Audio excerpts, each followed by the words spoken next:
In the previous episode, we visited the rich in traditions village of Olympos, swam in the clear waters of some of the most beautiful beaches in the Mediterranean, dove deep to discover the secrets of the seabed around the island and the creatures that inhabit them, and also tried to fly as we held on to a kite surf.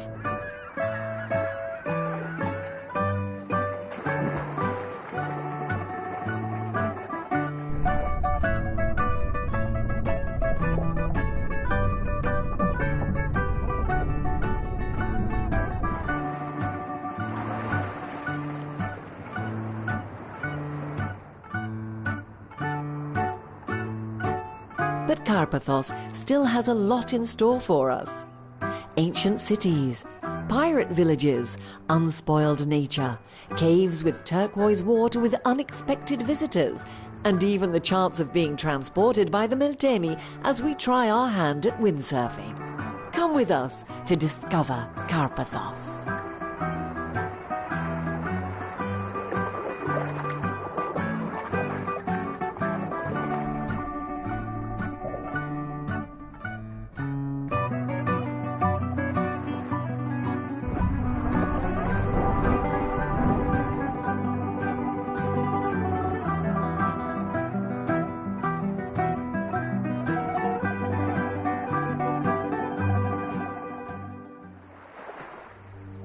The ancient Greeks called the island Tetrapolis, 4 cities, due to the presence of 4 large settlements on its coasts. Today the settlements are no more, but we can still see some traces of them. We are in the middle of a beautiful village of Arkaza in Karpathos. This is our church of the Assumption of Mary, and this is a very special spot. This village is loved by the tourists, and they come every year for more than 20 years.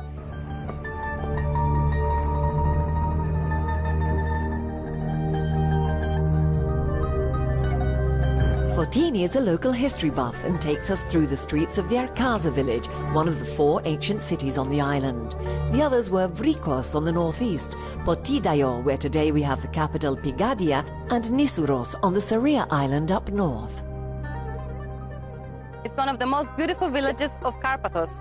It is an ancient place, one of the 4 ancient cities of Karpathos. I love the way that combines history and archaeology with modern sports like windsurfing. You can do windsurfing in this very gulf.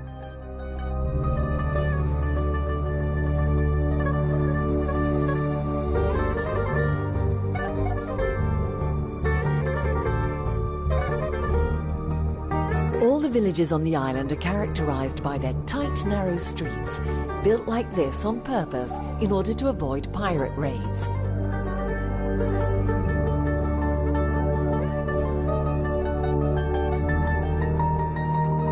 In Karpathos, the islanders make you feel at home, and there's nothing better than a cocktail to strengthen an old friendship.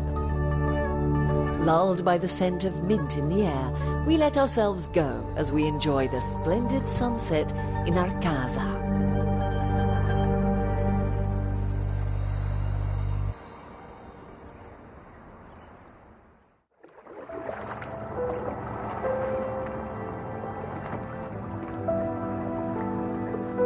The sea that surrounds Karpathos is part of a protected marine area.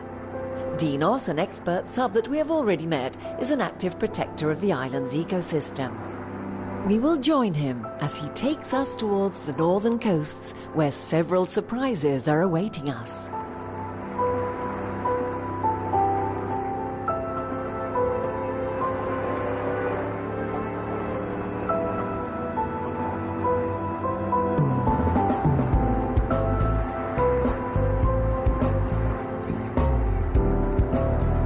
First stop as we travel north are the ruins of the ancient Vrikos, or Vrikounta.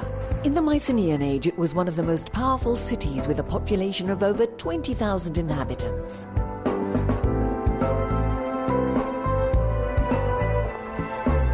Dinos spares no time in showing us everything. We visit the picturesque Agios Ioannis Church, dug into the rock overlooking the sea, and recognizable only by a blue wooden bell tower near it.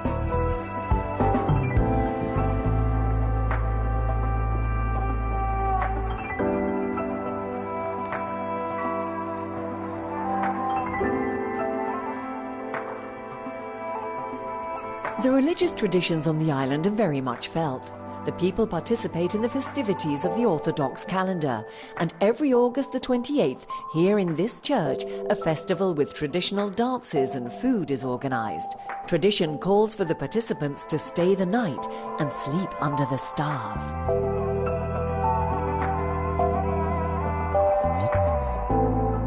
The view from the panoramic terrace is breathtaking. Beneath us, the turquoise sea dances with the wind, and in the distance you can make out the majestic outline of the island of Saria. Before we leave Vrikos, let's take a look at its impressive ruins.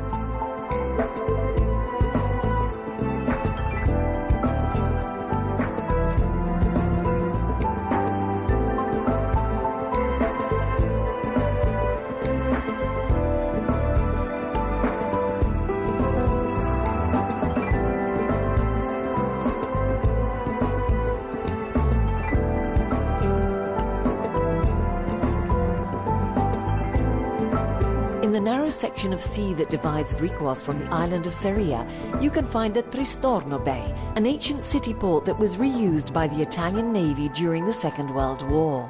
The abandoned warehouses attest the Italian passing.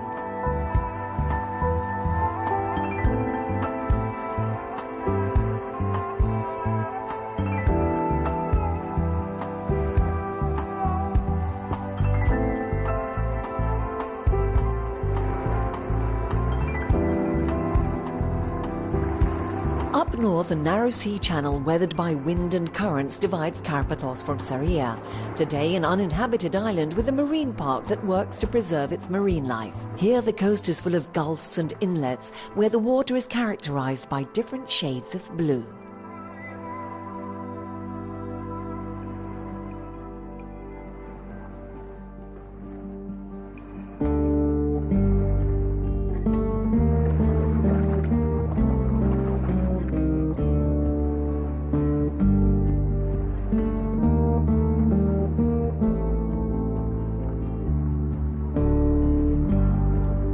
We moor onto Saria's little bay of Palatia, from where we begin to ascend towards the remains of what was once an ancient pirate village. This site as well is protected by the Marine Park, funded by the European Community.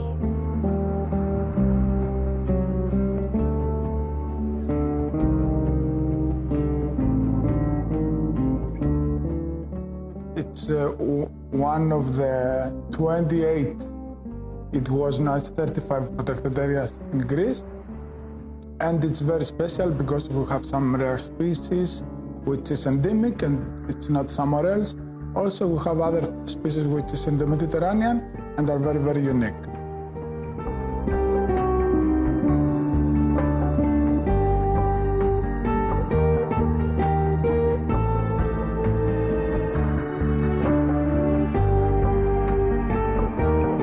Village was populated during the 16th and 19th century. It is a unique site in the Mediterranean in that no other villages with preserved houses like this exist. On our way back, we stop off at the small village of Diafani, where the marine park is located. Here, with Dinos' help, we will discover a bit more about this heavenly corner.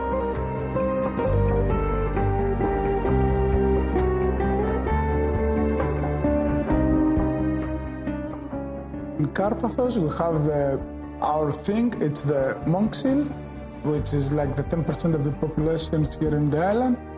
They live in the caves, they have the babies in the caves. Karpathos has around 100 caves for these seals. So this is part of our job here in the protected area. The monk seal, we have the 10% of the population. It's one seal which is the biggest seal in the world, I think. It's like 2.5 meters and can be more than 350 kilos. They have maybe one every 2 years, about 2 years, and they live around 30 to 40 years old. The babies are staying with the mother for 5 months and they have milk from the mother for 5 months. It's the only mammal that keep the baby for that long. And here we are monitoring them, and we are count every year the birds. And in Karpathos we have around 6 to 10 birds every season, which is a very good number.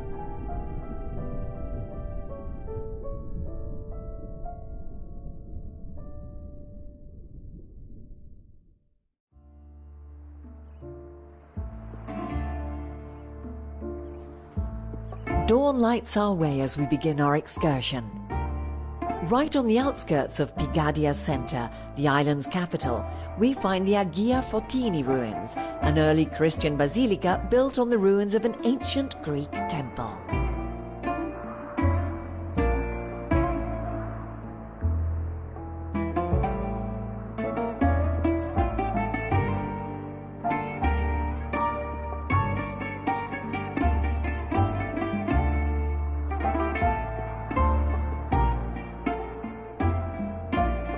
Pigadia became the capital in the last few years.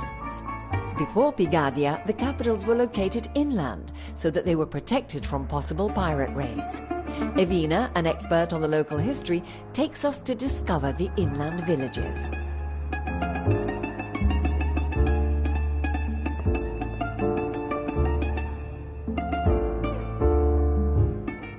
We are in Aperi village, former capital of Karpathos island, and one of the oldest villages of Karpathos. It was formed up on the mountain due to the pirates that used to be around the Aegean Sea, and far away from the sea, not visible from them.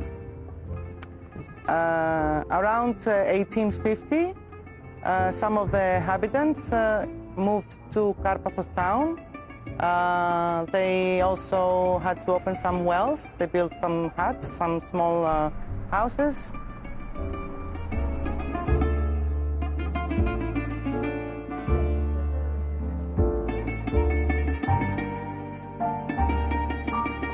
All of the villages are home to artisans that continue to work off of what the land offers them, whether the process be completely traditional or with some help from today's technology.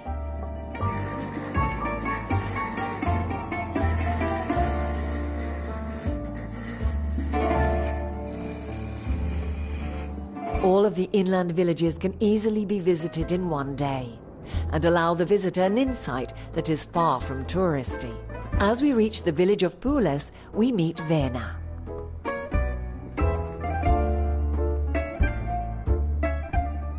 Our village is located on the west side of Karpathos. It's about 380 meters above sea level, and we are overlooking the island of Kassos. We think we have one of the most beautiful views of the island of Kassos, and also the sunset. That's why we would like you to come and also have a look and admire the beautiful sunset from our village. We also have a beautiful green village because we have fresh water coming out of the ground under one of our churches, which goes to all the gardens.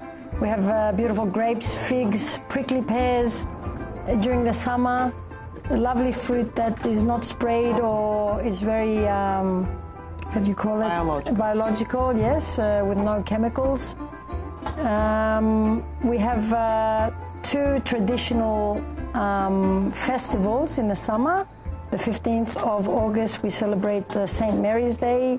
We have a lot of locals that come from all over the island to the village to celebrate with us. Then after the church we have food in a hall that feeds about 1,200, 1,500 people. And during the night we have the traditional dancing.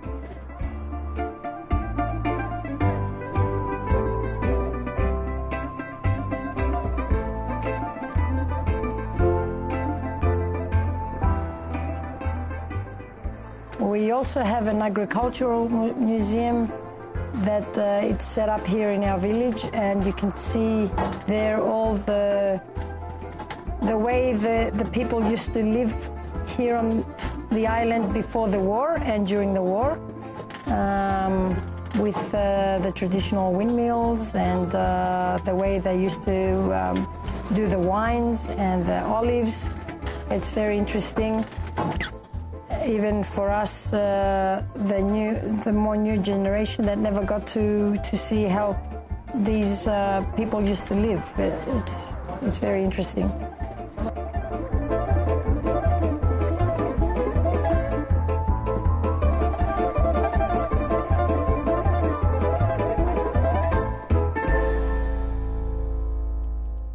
According to the Orthodox Christian religion, anyone can build a church. In past centuries, it often emerged that the churches were ex voto, just like the St. Georgios and St. Dimitrios church here, the most ancient five-domed church in all of the Mediterranean.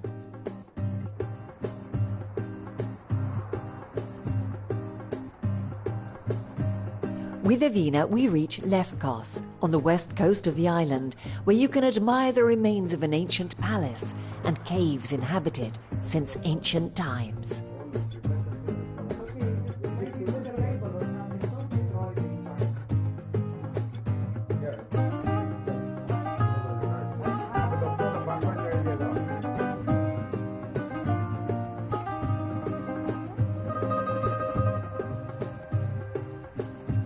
Over the course of time, these places have been sacked and raided by all of those who lived here, and only the smaller buildings are left standing. The caves represent the place from which the village then had to lend its service to the towering palace located above them.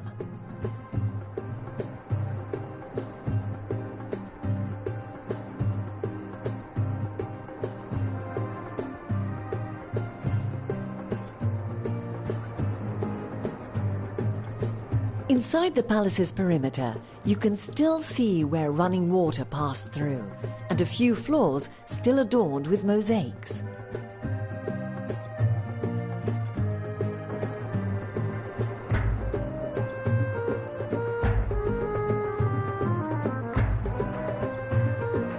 Our day is coming to an end, and we start roaming through the Mezzocori to find a spot from where we can enjoy the view.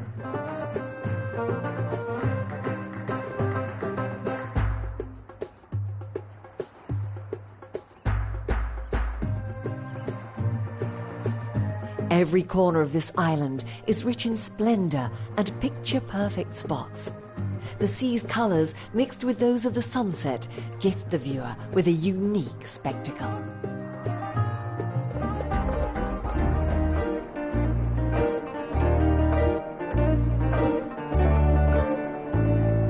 As we get back to Pigadia, we decide to enjoy a walk through the busy streets next to the port. Filled with small shops, bazaars and typical taverns beckoning all to come and try the island cuisine.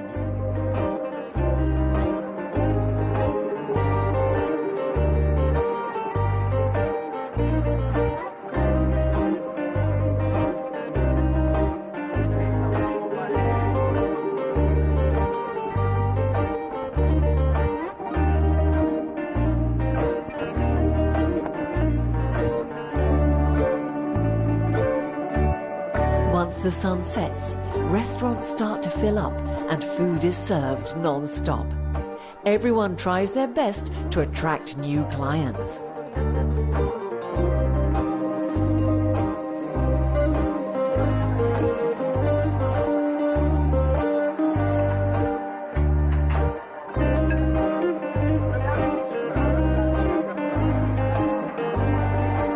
The shops in the centre are ready to welcome buyers until the late evening.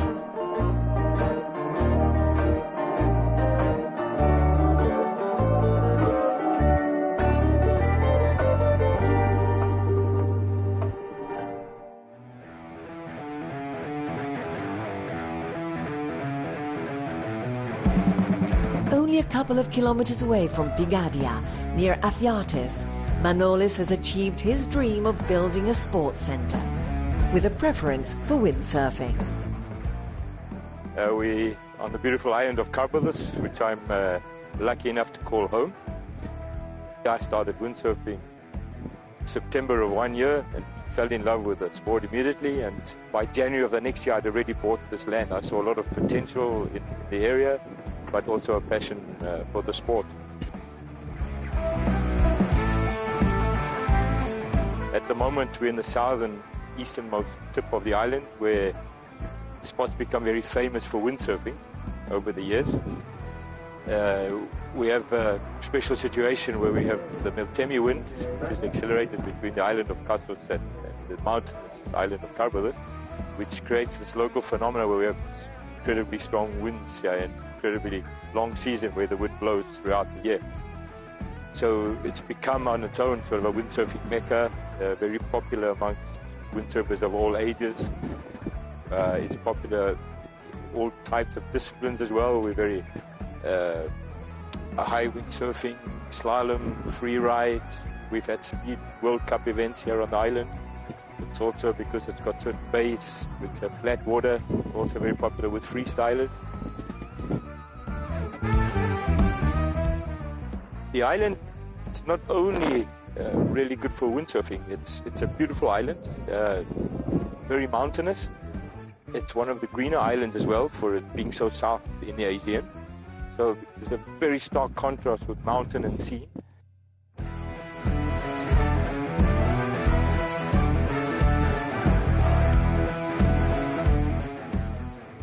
So the wind statistics of the island, I think, can't compare with nearly any other place in Europe. We have it's the intensity, but also the consistency. We have wind right through the summer, starting right in April and going right through till October.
The adventure to discover the beautiful Karpathos has come to an end. We have lived every moment to the fullest and will cherish every last detail, including all of the shades of blue that only the Aegean Sea holds.